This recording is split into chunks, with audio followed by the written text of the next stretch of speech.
अंतरराष्ट्रीय युवा विद्वान, जैन दर्शन में यूनिवर्सिटी टॉप व गोल्ड मेडलिस्ट, जैन सिद्धांत एवं न्याय विषयों को सरलता से समझाने वाले, यूएसए, इंग्लैंड, ऑस्ट्रेलिया आदि अनेक देशों में जैन धर्म की महती प्रभावना करने वाले, पंडित टोडरमल पुरस्कार, युवा विद्वत रत्न आदि अनेक पुरस्कारों से सम्मानित मूर्धन्य विद्वान डॉक्टर संजीव कुमार गोधा जयपुर द्वारा जानिए धर्म का मर्म। इस कार्यक्रम के प्रायोजक हैं श्रीमान वज्रसेन जैन, श्रीमती सुनीता जैन, श्रीमान शोभित जैन, श्रीमती सृष्टि जैन, आत्मार्थी श्वेता जैन और निर्ग्रंथ जैन, महावीर पीवीसी प्रोडक्ट्स, विश्वास नगर, दिल्ली। हरिहंत सिद्ध सूरी उपाध्याय साधु सर्वण अर्थ के प्रकाशी मांगलिक उपकारी है, जिनको स्वरूप जान रागते कही जो भक्ति काहे को नवाई स्तुति को उचारी है। धन्य धन्य तिन इनसे काज सब आज भय, कर जोड़े बारे बारे वंदना हमारी है। मंगल कल्याण सुख है सो हम चाहत हैं, हो मेरी ऐसी दशा जैसी तुम धारी है, हो मेरी ऐसी दशा जैसी तुम धारी है, हो मेरी ऐसी दशा जैसी तुम धारी है। क्षत्र चूड़ामणि नामक इस ग्रंथ के आधार से यहाँ जीवनधर कुमार ने अपने मित्रों से प्रश्न किया। ये सब घटना थोड़ी बहुत तो आपको पता ही है क्या चल रही है। अचानक राजा के पास में कुछ ग्वाले आ गए थे कि हमारी गायों को कोई चुरा करके ले गया। फिर जैसे ही ये बात जीवनधर कुमार ने सुनी, राजा का और अपना अपमान जानकर वे दौड़ते हुए चले गए जंगल की तरफ। जब जंगल में पहुंचे तो वहाँ एकदम देखते ही चेहरे खिल गए। खिलने का कारण यह था कि जिन्होंने गायें चुराई थी वे कहीं और नहीं थे, बचपन के दोस्त थे। वे जीवनधर कुमार की इस वृत्ति को जानते थे कि जैसे ही ये खबर सुनेंगे वे दौड़े चले आएंगे। वो कोई चोर नहीं थे, गायों को चुराना तो एक बहाना मात्र था जीवनधर कुमार से मिलने के लिए। फिर जब ये सारी घटना हुई वे आ गए। राजा को भी बड़ा आश्चर्य हुआ, सबको देखा, आवभगत हुई, सम्मान हुआ। दोस्तों में ऐसा नहीं होता कि कोई सामान्य से हटकर या ऊपर उठ करके व्यवहार किया जाए, ये नहीं होता कभी आपस में। लेकिन ग्वालों के द्वारा जीवनधर कुमार का विशेष सम्मान किया है। चोरों के द्वारा, जो चोर बन के आए थे ना, दोस्त थे, नामधारी चोर थे। तो जीवनधर कुमार को इस बात की शंका हुई, ऐसा लगा मन में कि क्या बात है, कहीं ऐसा तो नहीं है कि इन्हें पता लग गया हो कि मैं राजकुमार हूँ, मैं राजा हूँ इनके नगर का। भाई इसीलिए हो सकता है, नहीं तो दोस्त ऐसे सम्मान थोड़ी ना करते हैं। इस तरह की शंका हुई और जीवनधर कुमार ने उनसे प्रश्न पूछ लिया कि आखिर क्या बात है। साइड में ले गए और पूछा क्या बात है, इतना सम्मान क्यों कर रहे हो, ये प्रश्न किया। जवाब सुनते हैं हम लोग 36 नंबर के श्लोक से। पेज नंबर है 394, 394 नंबर पेज। मुख्यम सख्यम गतस्तेषाम् आचख्यौ पंकजाननः, सज्जनानां हि शैलीयं सक्रमारंभशालिता। उनमें से प्रधान मित्रता को प्राप्त पद्मास्य नाम का मित्र बोला।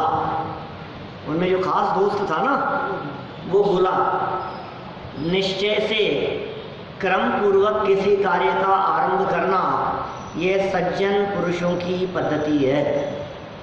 अब इसने भी कोई बात कुछ ऐसी खास कही नहीं, नीति वाक्य कह दिया कि क्रम पूर्वक कार्य का प्रारंभ करना सज्जन पुरुषों की पद्धति होती है। माने सज्जन पुरुष जब भी किसी कार्य को आरंभ करते हैं तो वे क्रम का ध्यान रख करके आरंभ करते हैं। देखें जरा, जीवनधर कुमार ने उन मित्रों में से प्रधान मित्र पद्मास्य ने उनके प्रश्न का उत्तर देना प्रारंभ किया, क्योंकि क्रम पूर्वक ही कार्य करना सज्जनों की कार्यशैली होती है। विशेषार्थ प्रश्न तो जीवनधर कुमार ने सभी मित्रों से किया था, पर उत्तर मित्रों में प्रधान पद्मास्य ने ही दिया। सभी मित्र समझदार थे, अन्य किसी ने पहले बोलने का उतावलापन नहीं दिखाया। अन्य सभी मित्र मौन रहे, अकेले पद्मास्य ने ही उत्तर दिया। इससे स्पष्ट होता है कि क्रम पूर्वक कार्य करना ही सज्जनों की कार्यशैली होती है।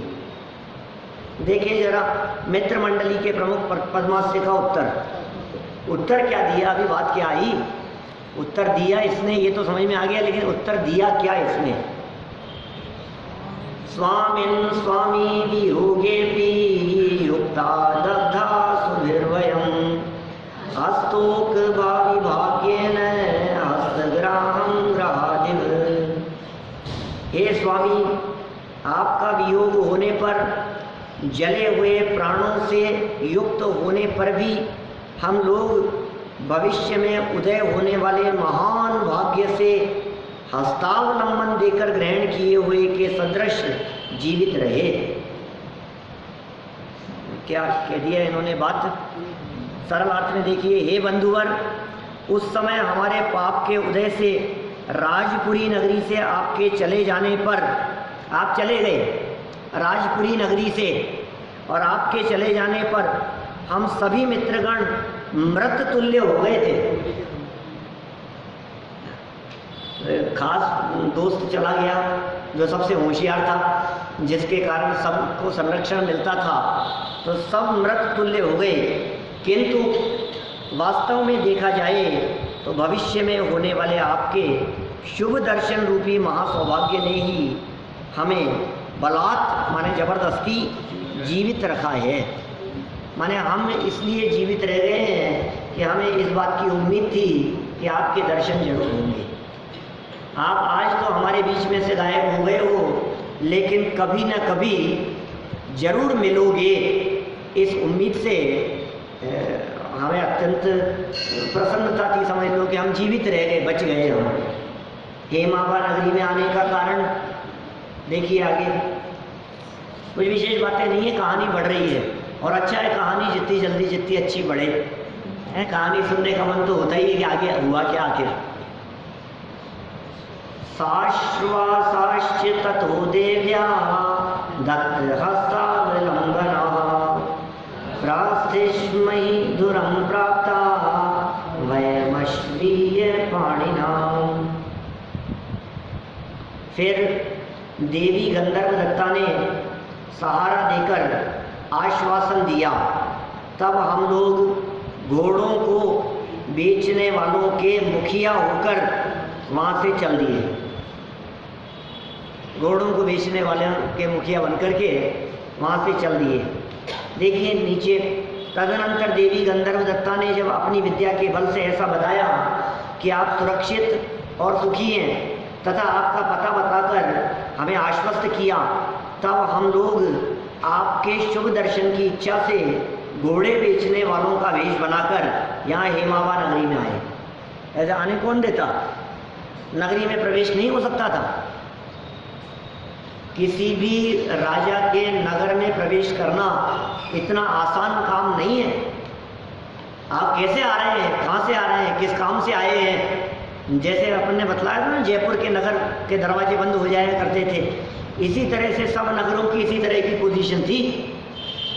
क्योंकि कौन आ जाए कहाँ से, पड़ोसी देश के राजा, और कहाँ से घुस करके कहाँ आक्रमण कर ले और किस तरह से बंदी बना ले सब, तो ये बहुत सुरक्षा हुआ करती थी उस जमाने में। हम घोड़े बेचने वाले बने और आपकी नगरी में आ गए। पद्मास्य का प्रवास समाचार आगे। अतिलंघ्य ततोध्वान मध्वश्रम विहानये दंडकारण्य विख्यातम तापसाश्रम आश्रितः। इसके अनंतर बहुत सा मार्ग तय करके मार्ग की थकावट दूर करने के लिए दंडकारण्य में, दंडक आरण्य मतलब जंगल, दंडकारण्य में प्रसिद्ध तपस्वियों के आश्रम में पहुंचे। हम लोग राजपुरी नगरी से चलकर बहुत सा मार्ग तय करने के बाद मार्गजन्य थकावट दूर करने के लिए दंडक वन में प्रसिद्ध तपस्वियों के आश्रम में पहुँचे। और आगे देखो, पद्मास्य आदि को एक माता का दिखाई देना। दर्शम दर्शम ततो दृश्यम विहरन्तोत्र विश्वत अपश्याम क्वचित् कांचित् पुण्यत पुण्य मातरम। यहाँ चारों ओर मनोहर दृश्यों को देख देख कर विहार करते हुए हम लोगों ने किसी स्थान में पुण्योदय से किसी पवित्र माता को देखा। वही मतलब अन्वय अर्थ को सरल अर्थ में वापस लिख देते हैं।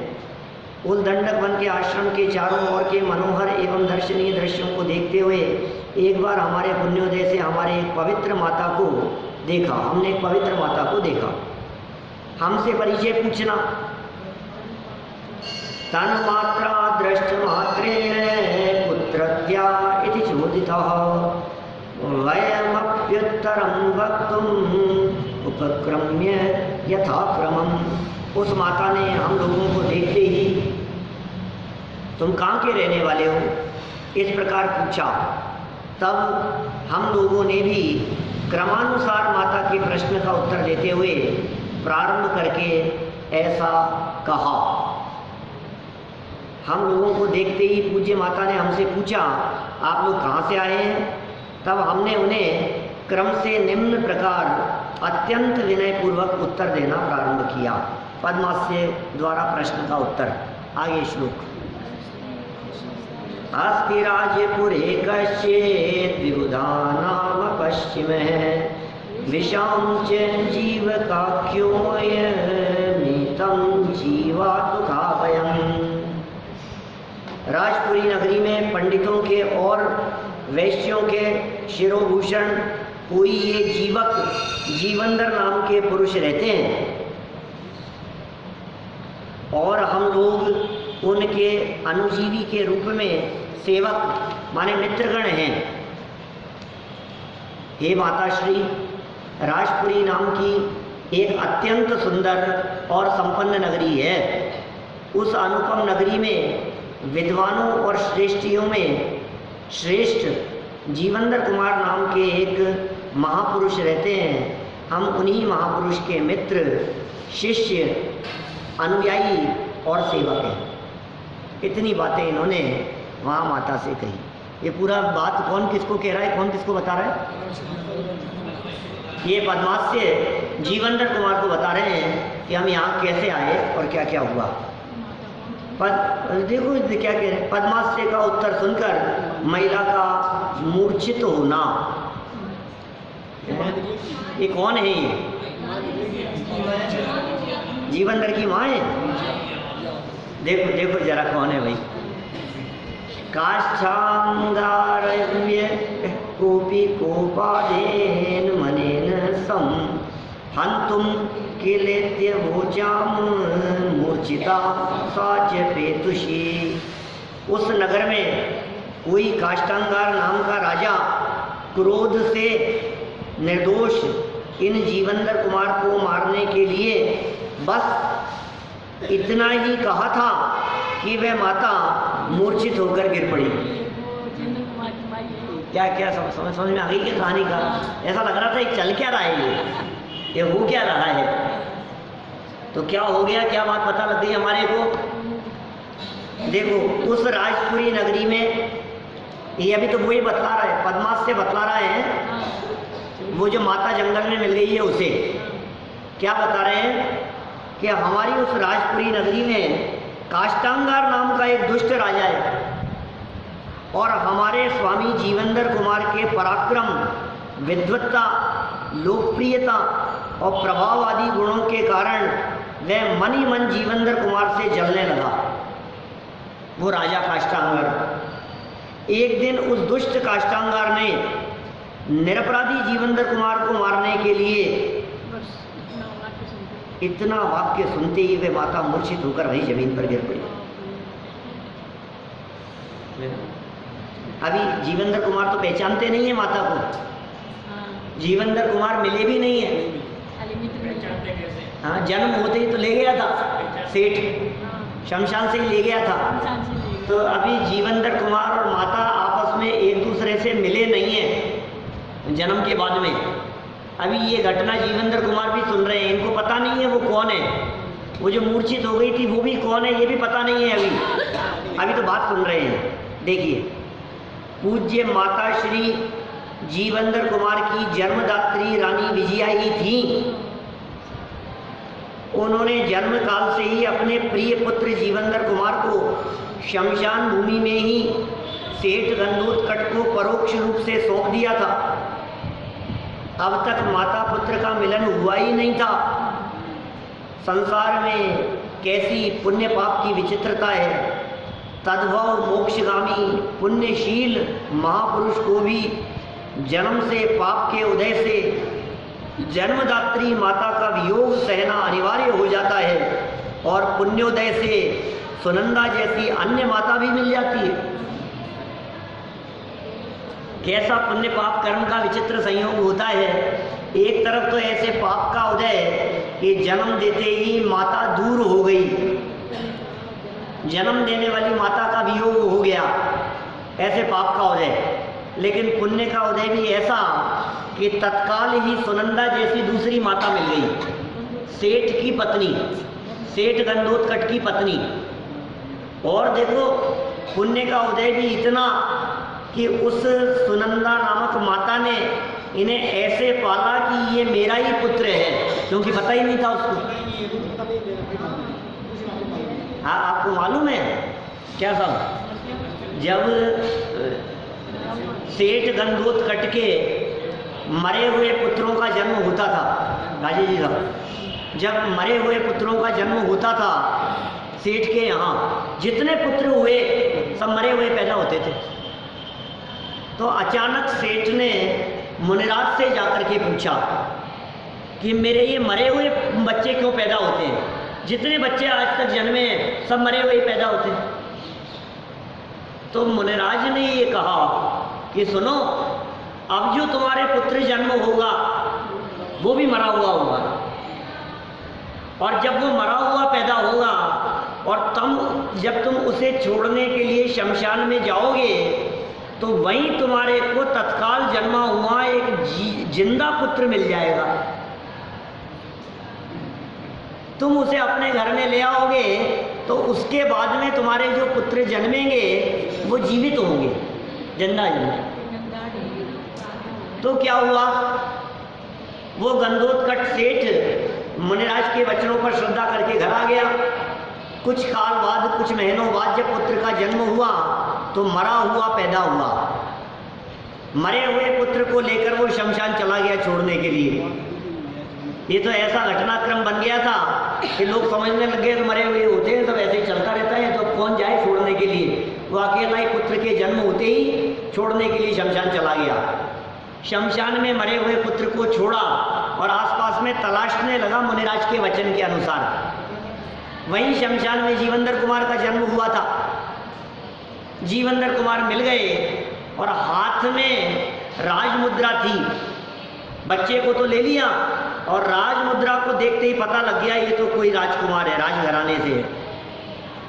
राजमुद्रा को तो छिपा लिया और पुत्र ले जाकर अपनी पत्नी को दिया कि तुम क्या करती हो, आज तक सारे पुत्र मरे हुए पैदा हुए हैं तो ये भी मरा हुआ समझ करके दे दिया, ये तो जिंदा है।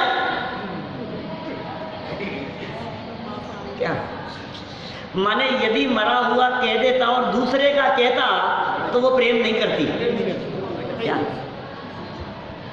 तो अपनी पत्नी से जाकर ये कहा कि पुत्र मरा हुआ नहीं है, ये तो जिंदा है, तुम तो ये वापस ले आया मैं तो।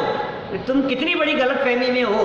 आज तक तुम्हारे 5, 7, 10 पुत्र यदि मरे हुए पैदा हुए तो तुम्हें ऐसा लगने लगा कि मरा हुआ ही पैदा होगा, ये तुम्हें क्या हो गया। ला करके अपनी पत्नी सुनंदा को दिया। ये जीवनधर कुमार का पुण्य योग ही ऐसा था कि माता मिली और वो असली माता जैसे ही उसने इनका लालन पालन किया। अब बहुत ठाट बाट से वहाँ बड़े सेठ के यहाँ पले बड़े हुए। ये पुण्य पाप कर्म की कैसी विचित्रता है कि पाप कर्म के उदय में अपनों का वियोग और पुण्य के उदय में तत्काल ही दूसरों का मिल जाना। ऐसी विचित्रताएं हमारे को इस दुनिया में आज के समय में भी देखने को मिलती है। अचानक कोई दुर्घटना हो जाती है रोड पर, ऐसे पाप कर्म का उदय की तीव्र दुर्घटना हो गई, लेकिन पुण्य योग ऐसा मिलता है कि अचानक कोई अनजान व्यक्ति भी समय पर अस्पताल पहुंचा देते हैं और सब सुरक्षित बच जाते हैं। ऐसा हो जाता है, अचानक ही हो जाता है ऐसा। ऐसी जगह पर फंस गए जहां कोई नहीं था, ऐसे सुनसान हाईवे पर कौन बचाए, और तब भी कोई रक्षा करने वाला मिल गया, ऐसा पुण्य का योग भी मिल जाता है। तो पुण्य पाप कर्म का ऐसा खेल जगत में देखा जाता है। यह बात इन्होंने यहाँ इस घटना के माध्यम से बतलाई। जीवंदर कुमार के इस प्रसंग को पुनः याद करके, जो भूतकाल में ये घटना घटी थी। पुत्र के वियोग में जन्म होते ही, लेकिन रो तो रही थी। सुनो तो सही घटना क्या घटी थी। आप शुरू से नहीं सुना ना आपने कथा। सुनो, ऐसा था जैसे ही पुत्र को जन्म दिया रानी विजया ने, क्या था, पुत्र को जन्म देते ही वहां एक देवी प्रकट हुई, वन देवी, दासी का रूप बनाकर। और उस देवी ने प्रकट होकर के कहा कि हे माता, सुनो, आपने जिस पुत्र को जन्म दिया है, ये भी रोने का प्रसंग नहीं है। अभी एक बहुत बड़ा सेठ यहाँ आएगा और वो आकर के इसे ले जाएगा और बहुत ठाट बाट से इसका लालन पालन होगा। ये बात उस देवी ने कह दी माता को। माता को भरोसा नहीं हुआ। तो पुत्र का जन्म होने के बाद, जन्म तो हो ही गया था, उसने दूर से, वो देवी तो चले गई कह करके, दूर से उसने किसी सेठ को आते हुए देखा तो कुछ भरोसा हुआ कि बात तो ऐसी लग रही है। उसने अपने पुत्र को राजमुद्रा हाथ में देकर के वहीं लिटा दिया और झाड़ियों के पीछे जाकर के छिप गई, ये देखने के लिए कि बात क्या है। और ऐसा ही हुआ, उसने अपने मरे हुए पुत्र को तो वहाँ छोड़ा और जो जन्म पुत्र था जीवंदर कुमार, इसको लेकर के और चला गया। नाम भी उसने जीवंदर इसलिए रखा कि ये जी गया नहीं, जिया हुआ पुत्र मिला है, जीवन को धारण करने वाला, क्या जीवंदर नाम रखा इसका। क्योंकि माँ ने तो आज तक मरे मरे ही पैदा हो रहे थे, तो उसने कहा नहीं, ये मरा हुआ बच्चा नहीं है, ये तो जीवन धर है, इसने तो जीवन धारण किया है। ऐसा नाम रख करके उसको वहीं जीवंदर बोल दिया था, उसी जगह पर। वो ले गया तो ये माता जानती थी उसका नाम जीवंदर है। और ये अपने यहाँ जहाँ भी आश्रम में रहने लग गई, साधु संतों के आश्रम में रहने लग गई, हारिकाओं के आश्रम में, जंगल में इधर उधर रहने लग गई, अपना काल बिताने लग गई। लेकिन बेटा सुरक्षित है, इतना उसे पता लग गया। अभी क्या हुआ, वहाँ से राजपुरी नगरी से आए हुए लोगों से जब ये खबर सुनी, काष्टांगार को तो ये जानती थी, इनका तो सेनापति था, ये तो रानी थी, राजमाता थी, वो काष्टांगार तो दुष्ट है और उसे कैसे पता लग गया और मेरे पुत्र को भी वो मारना चाहता है। ये खबर सुनते ही बेहोश हो गई। अब देखो घटना आगे क्या कहते हैं। माता विजया का सचेत होकर विलाप करना। अगर बेहोश हो गई थी, वापस जागृत हो गई, वो छींटे वीटे दिए हो गए इन लोगों ने पानी के, हैं, बेहोश हो गई तो बेहोश थोड़ी ना पड़ी छोड़ करके चले जाते। देखो, हंत हंत हतो नायं वेद्य भीता मया पिहिता सुप्रयाणा सा प्राण पल्लब्ध चेतना। हाय हाय, हे माता, ये जीवंदर कुमार मारे नहीं गए। जब मैंने इस प्रकार कहा तब रुक गया है प्राणों का निकलना जिसका, ऐसी सचेत होकर वह माता प्रलाप करने लगी। बेहोश होकर के गिर गई थी ना, तो पद्मास्य ने क्या कहा, अरे माता वो मरा नहीं है, मारा नहीं है उसको, मरा नहीं, जिंदा है।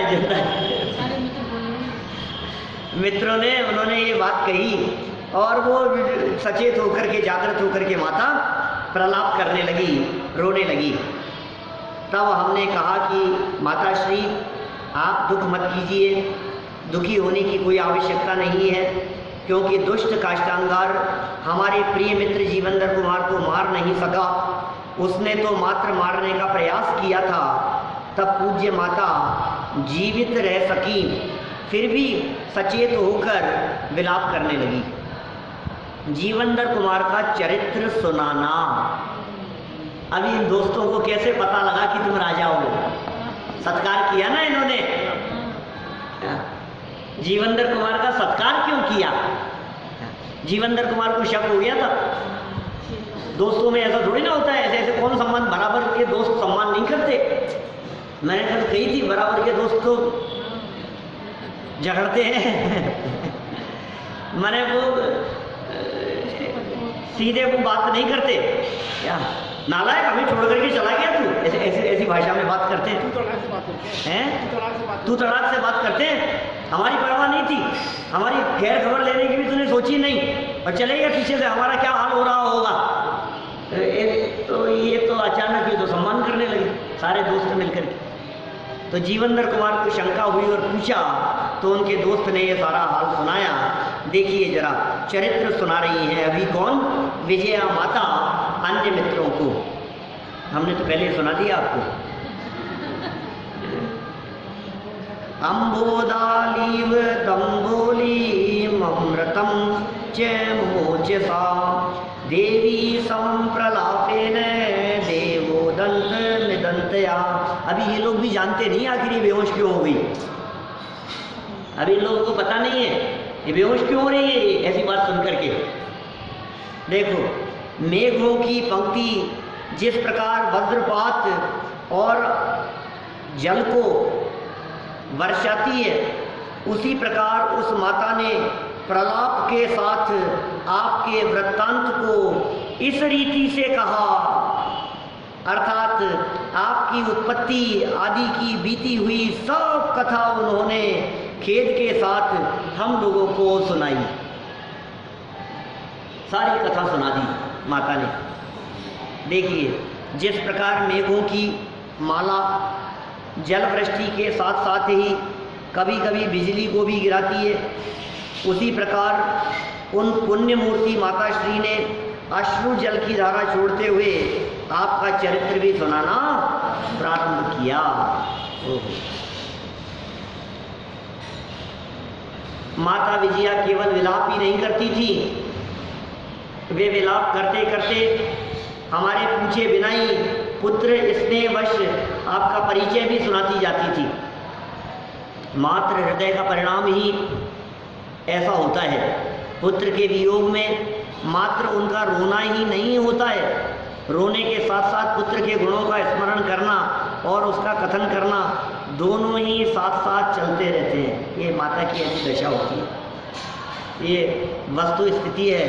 माताओं की इस प्रकार की दशा होती है। पुत्र का यदि वियोग हो जावे तो वे रोती भी रहती है और अपने संतान के गुणों का स्मरण भी करती रहती है। वो तो इतना अच्छा था, वो ऐसा था, तो उनसे ऐसा तो कोई, मतलब वो सब गुण याद आते रहते हैं बच्चे के। रोजाना भले कितना भी डांटती हो लेकिन वियोग में उसके गुण स्मरण करके रोती रहती है। माता के कथन से मित्रों का प्रभावित होना। तन्मुखात् खादिवोत्पन्ना रत्नवृष्टिं तवोन्नतिम् उपलभ्य वयं लब्धां मन्यामहि तन्महीम्। उनके मुख से आपकी उन्नति को आकाश से बरसती हुई रत्नों की वर्षा के समान सुनकर हम लोग उस पृथ्वी को हाथ में आई हुई मानने लगे। क्या ये क्या क्या कह रहे हैं? देखो आप, जब सुना कि हमारा दोस्त कौन है, राजा है, क्या क्या एकदम क्या क्या होगा। मैंने हम साधारण से और वो तो राजा है, राजपुत्र है। ये बात सुनकर के इनकी कितनी खुशी का वातावरण होगा, वहाँ माहौल कैसा बन गया होगा। देखिए, उत्साह, आशा और आत्मविश्वास ये मनुष्य के अत्यंत आश्चर्यकारी गुण हैं। सरलार्थ नहीं पढ़ा?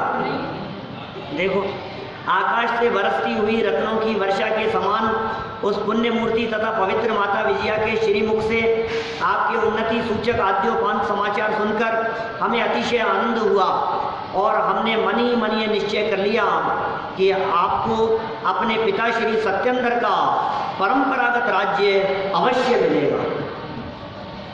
ये निर्णय कर लिया और अभी तो हो ही रहा है, ऐसी घटना मिल ही रही है, परिस्थिति ऐसी बनने वाली है।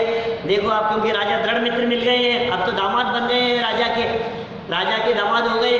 राजपुत्र जो थे उनको धनुर्विद्या सिखा दी, पूरी टीम मिल गई, इधर से सब दोस्त मिल गए हैं, माँ मिल गई है। तो अभी तो देखो अब क्या होना है, समय आ गया है अब तो बहुत अच्छा। उत्साह, आशा और आत्मविश्वास ये मनुष्य के अत्यंत आश्चर्यकारी गुण हैं, जिसके कारण वे कठिनाई से प्राप्त होने वाली तथा दुर्लभ और अत्यधिक श्रम साध्य वस्तुओं को अपने हाथ में आ ही गई है ऐसा मान लेता है। जीवंदर कुमार के मित्रों की दशा भी यहाँ ऐसी ही हुई। देखो, ये जो 3 गुणों की बात कही है, ये अद्भुत गुण जिस व्यक्ति में होते हैं वे इस बात को मान लेते हैं कि ये काम तो हो ही जाएगा।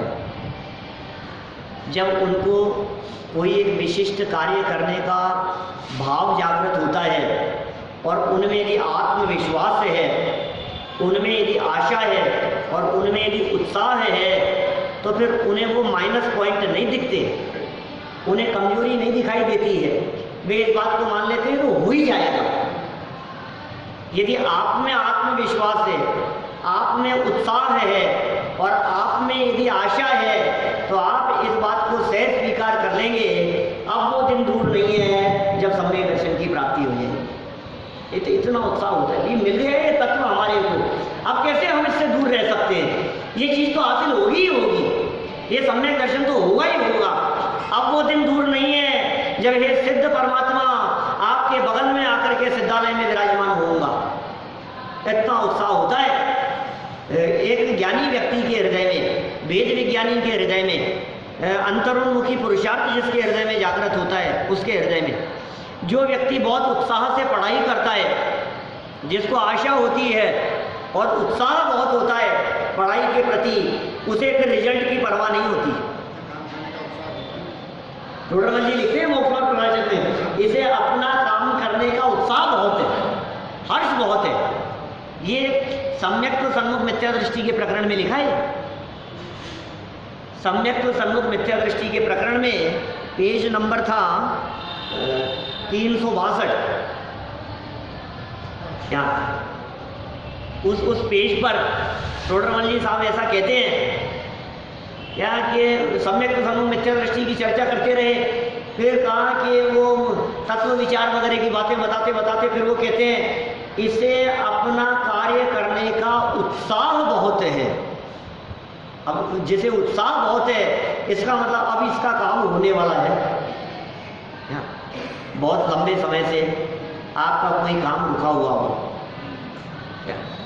और काम हो नहीं रहा हो और अचानक ही क्या हुआ, आपका आत्मविश्वास जागृत हो गया, आपको उम्मीद बन गई और आपका उत्साह विशेष हो गया उस कार्य को करने के लिए, तो आपको ऐसे लगने लगता है अब ये काम हो जाएगा।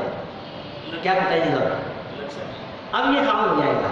अब तक तो लंबे समय से अटका हुआ था, क्या पिछले इतने वर्षों से कभी विकल्प नहीं आया और अब ये जो जिस दिशा में बढ़ते हुए दिख रहे हैं ना, अब ऐसे लग रहा है कि ये काम हो ही जाएगा। समय बर्बाद नहीं करता, अब उसको दिख रहा है, अब उसको टाइम वेस्ट नहीं दिखाई देता है, अब तो उत्साह से ये काम करना ही करना है। आप बहुत लंबे समय से सोच रहे थे अपने कंवर साहब को बुलाने की, कि कोई अपने और रिश्तेदारों को ऐसे बुलाने की कि उनको खाना खाने के लिए बुलाना है। उनकी शादी हुए 3 साल हो गए, आज तक बुलाया नहीं खाना खाने के लिए। ऐसे सोचते हैं ना आप कभी हैं? और कभी आपको बहुत उत्साह है, बहुत आशा और उत्साह और आत्मविश्वास तो करना ही है, तो ये काम तो फिर वो हो ही जाता है। फिर इतना समय हो गया सोचते सोचते ये काम कर नहीं पा रहे थे। क्या भैया टेबलें बदलनी है, यहाँ की मार्बल लगाना है, सोच रहे थे अब तो हो ही जाएगा, अब तो लकड़ी की भी बदल जाएगी, स्टील की आ जाएंगी, मार्बल लग जाए, अब तो सब काम हो ही जाएगा। अब तो ये दिख रहा है हमारे को, अब रुकेगा नहीं, अब तो योजना बन गई है, दीवार भी रुक नहीं सकती हैं? दीवार भी रुक नहीं सकती उसको। अब कोई रोक नहीं सकता इसे, अब कोई अड़चन नहीं आ सकती है, इतना उत्साह है अब। लेकिन काम करने के लिए उत्साह होना चाहिए। यदि उत्साह नहीं है, आत्मविश्वास नहीं है और आशा नहीं है आपको, तो आपका काम सफल होगा नहीं, समझ लो। इस कार्यक्रम के प्रायोजक हैं श्रीमान वज्रसेन जैन, श्रीमती सुनीता जैन, श्रीमान शोभित जैन, श्रीमती सृष्टि जैन, आत्मार्थी श्वेता जैन और निर्ग्रंथ जैन, महावीर PVC प्रोडक्ट्स, विश्वास नगर, दिल्ली।